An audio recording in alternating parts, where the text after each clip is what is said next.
Hello and welcome to Will It Suck TV. We're your host Josh. And I'm Brian. Here to tell you what's coming to theaters this weekend and what to avoid.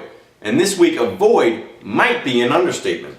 Yeah, let's face it. The post-holiday movie season is pretty much a dumping ground for movies that didn't reach their potential in editing or were never any good to begin with. And after Hollywood blows its load on December blockbusters and last-minute Oscar hopefuls, what we're left with feels a bit flaccid.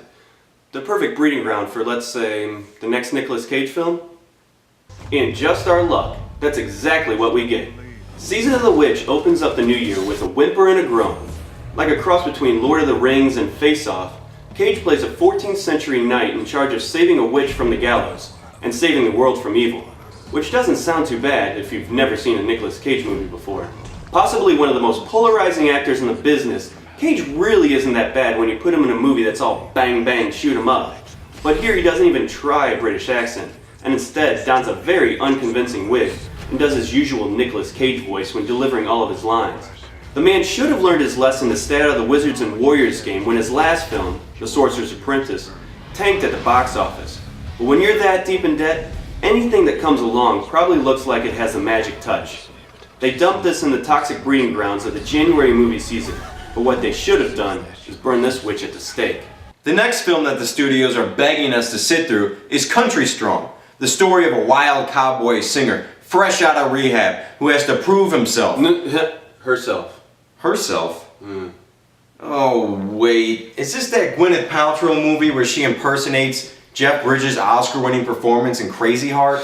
Oh, man. Paltrow is Kelly Cantor, a hard-living, hard-loving, heavy-drinking country western superstar, fresh off the sauce and ready for a comeback. But she's up against young upstart Leighton Meester, and only a fresh off-the-bar circuit young crooner can help her get back on her feet and at the top of her game.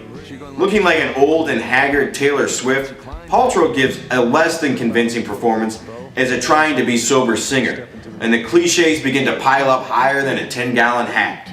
Again, you'd think Paltrow would have learned her lesson after singing with Huey Lewis in 2000's Duets proved to be less than harmonious. But when the best thing you can say about a movie is Tim McGraw's performance, you know you're probably a couple notes off. So to sum it up, let's just call this Hollywood's holiday hangover and just try to sleep it off. And with the cold winter months ahead, if this is all the studios continue to bring us, we might as well just hibernate until spring. But we are suckers for a sleeper hit, so we'll continue to bring the latest Hollywood news and previews over at WillItSuck.wordpress.com. And for local movie times and listings, check out Metromix.com. For Will It Suck TV, we're your host, Josh. And I'm Brian. Telling you that if you're going to see a movie this weekend, you better make sure that it doesn't suck.